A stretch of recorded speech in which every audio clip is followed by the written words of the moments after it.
If you want to talk about a cult classic game, then you need look no further than Indigo Prophecy.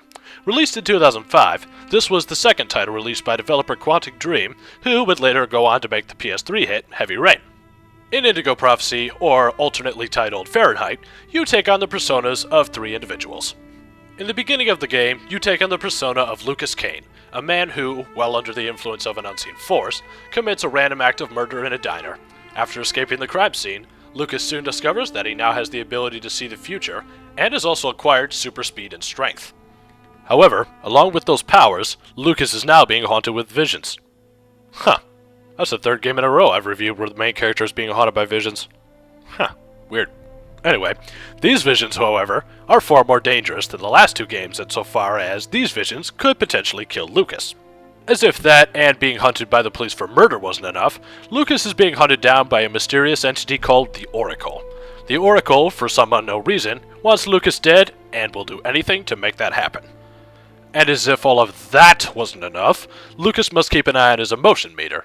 If Lucas witnesses too many depressing or stressful events, then he will eventually go crazy, resulting in a game over.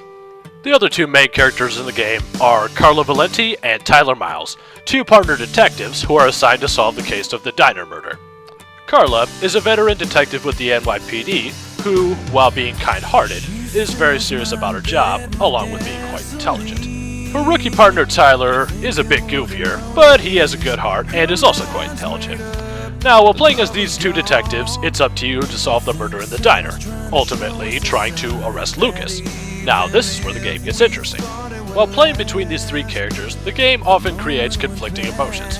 For instance, there is one scene when Lucas knows that he's going to be interrogated in his office regarding the murder. During this segment, the player has a certain amount of time to hide any incriminating evidence that would put Lucas at the crime scene. Now, during this interrogation, Lucas momentarily leaves the office, leaving either Carla or Tyler, whichever one you chose for the segment, in the office to search for clues. Now, you know where the evidence is hidden.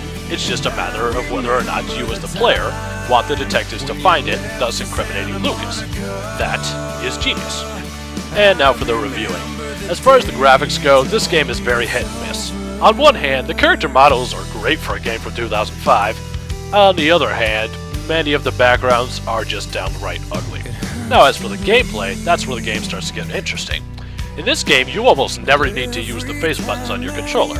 Instead, you use the joysticks on your controller to interact with the environment. For instance, to climb up this fence, you would move the right stick in a swinging motion, similar to the motion of Lucas's arms as he's climbing. Now using this bracing principle, you would just walk up to objects and interact with them, using the right joystick in a similar motion to how they would be used in real life. Now there are special events such as when Lucas is seeing visions or is engaged in combat, where you see 8 areas on the screen that light up at certain intervals. Once each area is lit, you need to move either the left or right joystick in the direction of the lit area. Doing so can give you an advantage such as seeing an event before it occurs, or it could, in certain events, mean the difference between life and death. Now, despite this fairly odd control scheme, interestingly enough, this game controls very well. The movements are very fluid, and you actually feel a bit more immersed in the game, as you have fairly realistic movements relative to the movements of the characters in the game. This game may be quite good in certain respects, such as the gameplay, but it isn't without its flaws. The first flaw was the aforementioned lack of detailed backgrounds. The second is the camera. This game allows you to control the camera in open spaces.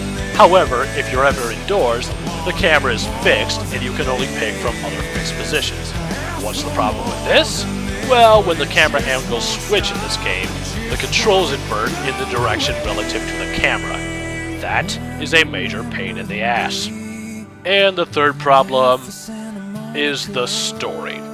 Now, don't get me wrong. This game starts off with an extremely intriguing story. As a matter of fact, I was extremely hooked on this game's story. Until the final act. Now, I'm not going to tell you what happens, but if you wanted an ending with any coherence or lacking plot holes, prepare to be extremely disappointed. Now, that being said, does that mean the game isn't worth playing? Well, not necessarily. This game is quite good from a technical standpoint, and, at least for the earlier portion of the game, the story is quite interesting. So if you don't mind a disappointing ending, or really don't care much for a story in a video game at all for that matter, this game is at least worth checking out. You can find this game on Xbox Live, Steam, or pretty much any other online game retailer for about $15. This review was brought to you by eDog, a complete part of any balanced breakfast. See you next time.